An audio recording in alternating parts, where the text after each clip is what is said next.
Hi. We are having a discussion over here, and it's always good to know the perspective from different people who have led their lives, who have addressed their challenges, and who have come out successful, and they have helped other people also be successful in their lives, whether it is through movies or whether it is through writing, through journalism, through institutes. So now I would like to welcome our panelists. Now I would like to move on to Ms. Carol Andrade. As Tanvi mentioned, that she's been working as a journalist for more than 40 years, and she's the dean of St. Paul's Communication Institute.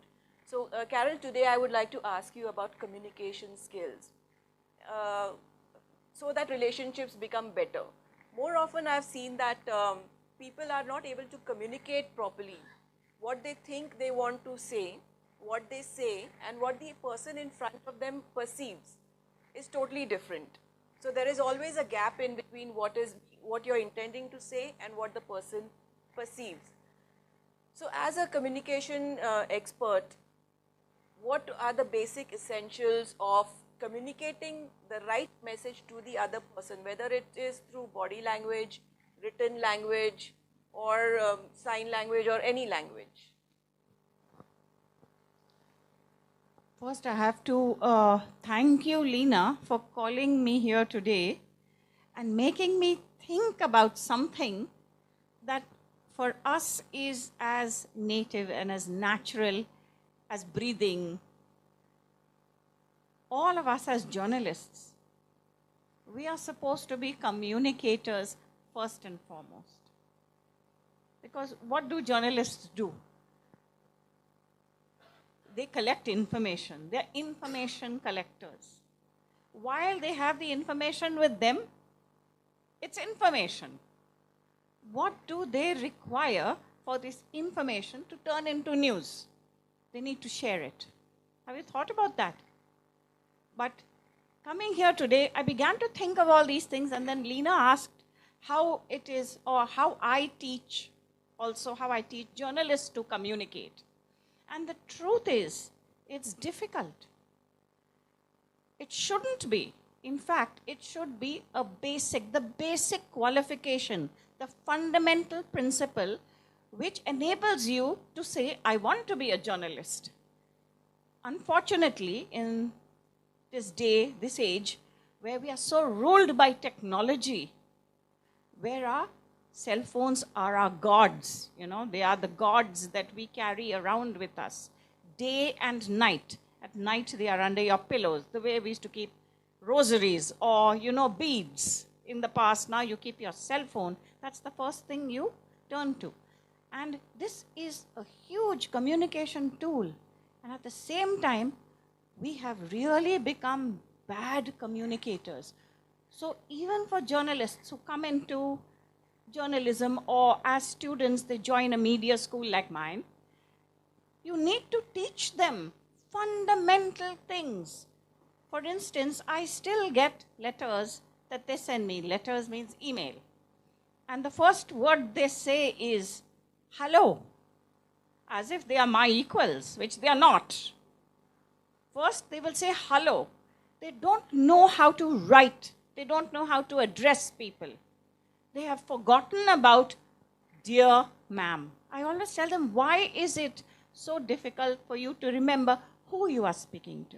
And so today, I want to tell you that I teach them to communicate based upon the principles of reporting.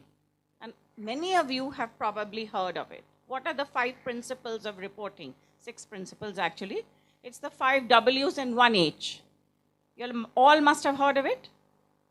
Well, then, when you are communicating, and especially if you are communicating as a journalist to get information, try and run your behavior, your thinking patterns, even your subject through this prism. Who, what, when, why, where, and how. And you will find that your question is usually perfect. Why does your question have to be perfect? Because what you want are answers. And so I have to tell these kids who come in, you know, you use your cell phone to contact people, celebrities, by the way. Like, for instance, I notice all of you have a strong Bollywood connect, and I am the cuckoo in the nest. I don't have a Bollywood connect. But I say, if you want someone from these notoriously difficult fields to answer you, what do you do first? And they say, we ring them up. And I said, would you answer a strange number? Would you pick up your phone? You would not. So what do? You send them a message. And that's when you start being a communicator. Because when you send them a message, you need to ask yourself, who am I sending this message to? Is it my bum chum? Is it somebody like me? Can I use an informal tone? I really need this person to at least agree to meet me. So do I beg? If I beg, will that person reject me because she or he hates beggars? Can you imagine what a complex thing it becomes? And that is why you need to make communication the language that you speak day and night. Just as if you are in journalism, you need to think of yourself as a journalist day and night. It rules your life. It takes over your heart. It takes over your mind. And as journalists, this is the way we communicate. First, finding out what we want to say, what we want to ask actually, who we are addressing, why we are addressing that person.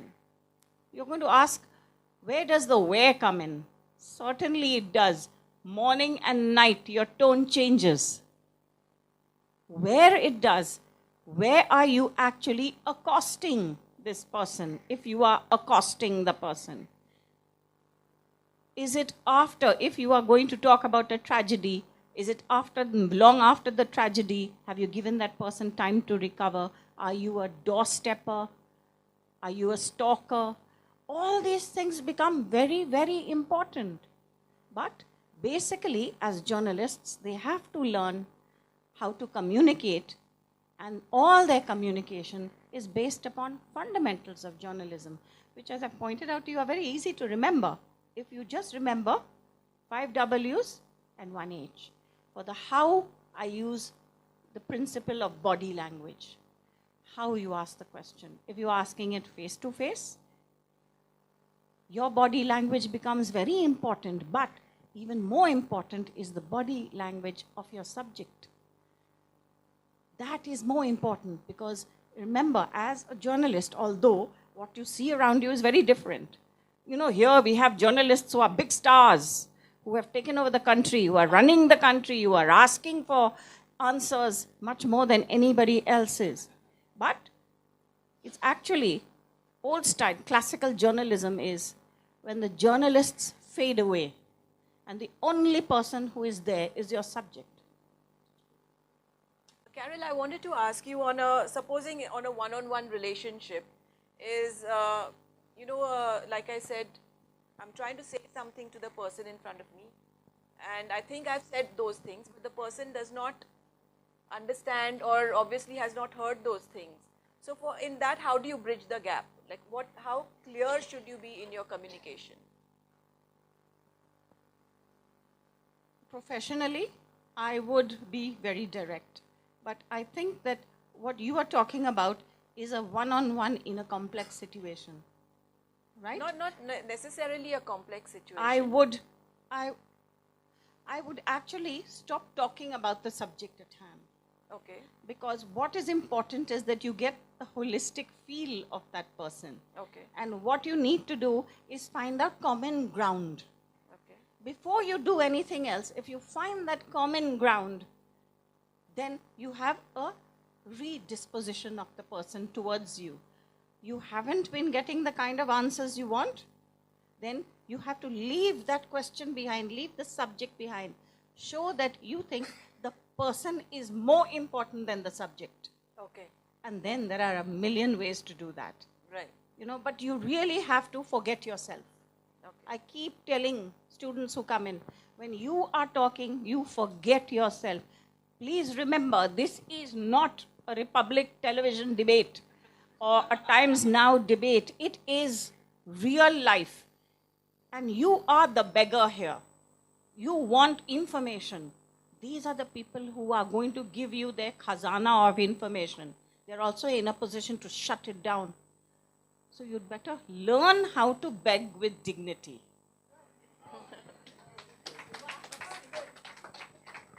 So I love the point where Carol said that if there is too much conflict, leave that subject aside and move on. And maybe at a later date or a later point, you come back and readdress that situation, because the subject or the discussion is not as important as the person whom you're dealing with or talking to. So you value relationships more than what you want to put your point across, right? Right. All right. Thank you very much.